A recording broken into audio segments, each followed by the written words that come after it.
Mesdames et messieurs, bonjour. Notre pays, le Mali, traverse les périodes les plus sombres de son histoire. Après la proclamation des résultats du second tour des élections législatives, il m'est arrivé de dire que nous étions tous coupables de ce qui nous arrivait. M'exprimant de la sorte, je m'imaginais que chaque Malien, pris individuellement, chaque homme et chaque femme de l'intérieur comme de l'extérieur, chacun était responsable à son niveau de ce qui se passe au Mali. À mon niveau, journaliste, ma mission première est de chercher à savoir, puis à comprendre pour informer le citoyen. Ce faisant, je lui donne l'occasion d'être mieux outillé pour prendre sa décision, non seulement en toute connaissance des causes, mais aussi en toute liberté et en toute indépendance. Loin de mon point, je poursuis cette mission, de jouer mon rôle de journaliste, de ne jamais faillir. J'ai décidé de mettre en avant mon engagement d'exprimer ma volonté et d'assumer toute ma part des responsabilités de citoyen et de professionnel. J'ai donc décidé d'aider les Maliens, du moins ceux qui le souhaitent, à séparer le vrai du faux. Au moment où le pays brûle, au nord, au centre, à Bamako et bien plus loin, ils ne sont plus nombreux à croire et à déployer leur dernière énergie pour servir. D'un côté, il y a ceux qui sont au pouvoir, de l'autre, ceux qui prétendent se substituer. Deux camps, l'un face à l'autre, qui s'observent et qui ne sont pas loin de se cribler de balles.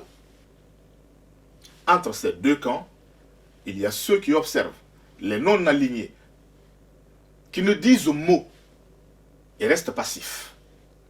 Dans ce groupe, des hommes et des femmes aussi maliens que d'autres qui ne demandent rien que de vivre en paix et dans la dignité.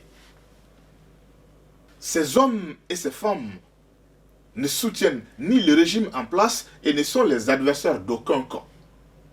Ils ne sont d'ailleurs d'accord avec les uns ni avec les autres. Mais ce qui est dommage, c'est qu'ils ne font rien pour faire savoir leur opinion aux deux protagonistes. Au regard du taux de participation aux consultations électorales au Mali, c'est depuis l'avènement de la démocratie, nous constatons que le tiers-État, ce troisième groupe, n'est pas le moindre. Ils ne sont peut-être pas les nombreux, mais ils ne sont pas les moindres et sont loin d'être une quantité négligeable. Les tenants de pouvoir et leurs adversaires sont prêts à tout pour justifier leur soif de pouvoir. Rien de trop pour réaliser leurs desseins, y compris mettre le feu au pays. Je suis ce tiers-État, ce troisième groupe. Je suis de ceux qui ne sont pas d'accord, mais qui ne font rien pour le faire savoir aux autres. En tant que journaliste, mon rôle est de faire tout pour que l'ensemble de ces groupes qui composent la société malienne s'expriment. Mon rôle de journaliste commande de veiller à ce que personne ne demeure muet.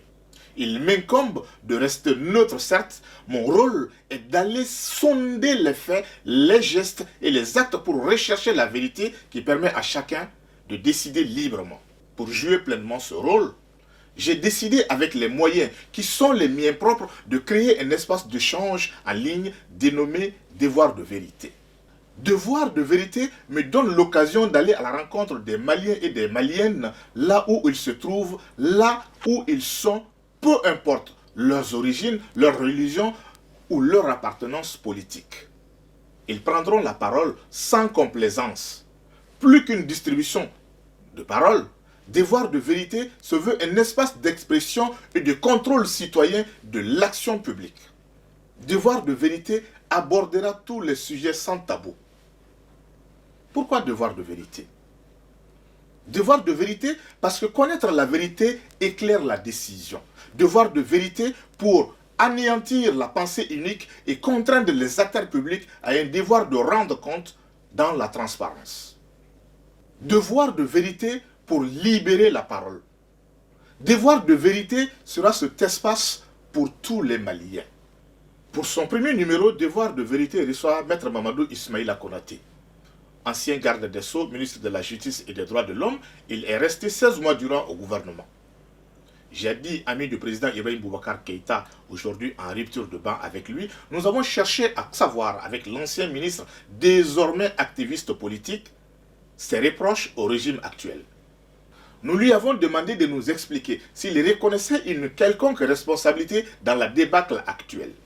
Nous lui avons demandé de nous expliquer les opinions qu'il a publiquement exprimées contre les arrêts rendus par la Cour constitutionnelle à la suite du contentieux électoral né des élections législatives récentes.